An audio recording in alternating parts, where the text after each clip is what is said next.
Nathan, thank you for joining me here. From what I know of your story, you are in academia, and thanks to goodness, you felt limited by the educational framework available and started sharing educational earworm raps that successfully defy convention, and at the least, introduce new and old ideas in new fun ways. What is your academic and musical background? I've been involved in educational and musical adventures in some form or another for as long as I remember, but taking both of those terms in a very broad sense. I was always very comfortable in school and restless at the same time because I liked the thing about school that we're doing this very human thing of just acknowledging the mystery of being here. School is originally a philosophical thing. It's what you do with your leisure time. That's what the word school means. Schole is this Greek word that means leisure. So the early philosophers were just getting together and basically being like, all right, we don't have to work right now. This is crazy that we're here. Let's try and describe it. And so I was attracted to that. And I ended up getting a PhD in classics. And within that, I ended up gravitating toward ancient philosophy. But all along, all I wanted to do was be a rapper. But I couldn't really get anybody to listen to my raps because they were very abstract and strange. But then slowly I ended up discovering this synthesis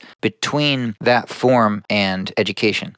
You perform your own takes on philosophy, ecology, and sociology. It has been a pleasure catching your posts and songs on social media and Spotify. They're always enriching, and though fast-paced and humorous, it's clear there's a great deal of wisdom and study behind them. What was your first rap about, and when did you realize you were onto something significant? I think the first explicitly didactic song that I created, by didactic I mean having the property of teaching something, is a song that I made about an avocado. It's an introduction to Aristotelian formal logic in reference to the things that you can say about an avocado. Aristotle posited that there's 10 kinds of things you can say, which are also the 10 logical categories that exist in logic itself, which are also the 10 types of existence that there are in the world, or the 10 types of relation that exist in the world, like quantity, quality, position, action, passion, things like this. So I made a song about those things in reference to an avocado, and the song is called The Avocado. I think I called it The Avocado because it kind of rhymes with Aristotle. And when I made that, I felt that I had done something that was finally the form that I'd been searching for my whole life. And it's really a very old form because philosophy was originally communicated in poetic form.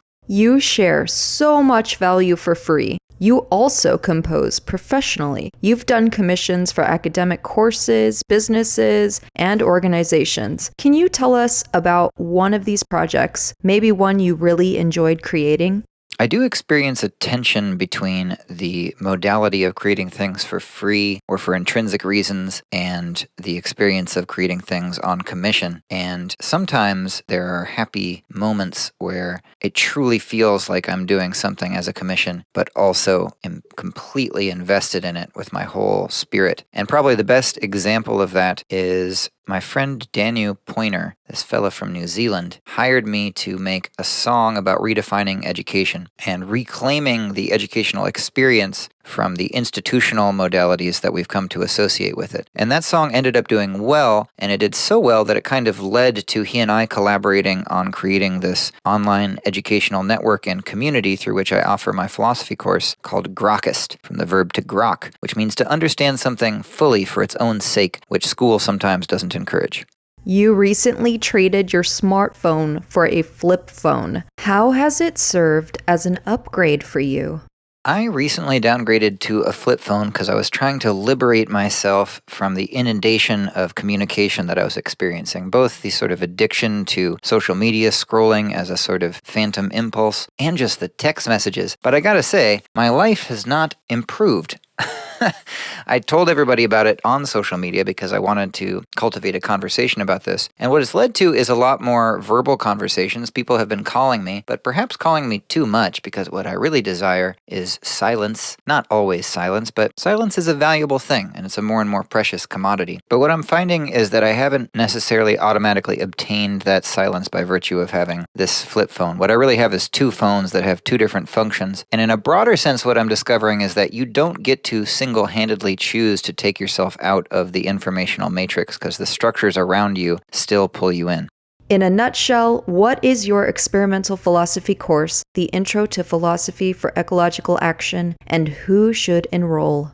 I've been hosting this online philosophy course called the Intro to Philosophy for Ecological Action, also known as ecosophy, which is literally the wisdom of the home. Eco means home, so the home that the universe is, or the home that your body is, or the home that your immediate material community is, or this planet is. What is the wisdom of that? And it's essentially an invitation to find order and coherence amidst all of this climate chaos and amidst all of this general chaos by asking you to formulate your own philosophy. What is your ecosophy? What wisdom traditions do you draw on? What is your response to the question, what is all this? And based on that response, what is your behavior? So sometimes people end up taking on a particular action project that somehow manifests their philosophical values, like a community garden or some sort of political action. And beyond that, it's become not so much just a course, but a community, a sort of philosophical community of eco action and awareness. Thank you so much for your time, Nathan. Everyone, please go check out Nathan Dufour Oglesby everywhere at Nathanology. He has amazing content. If you like this podcast, please make sure to rate, like, subscribe, and share it wherever you're listening. You can drop us a comment and introduce yourself as well. If you're interested in joining me or nominating an inspiring creator, email me at olisounds@gmail.com or contact me on any of my socials.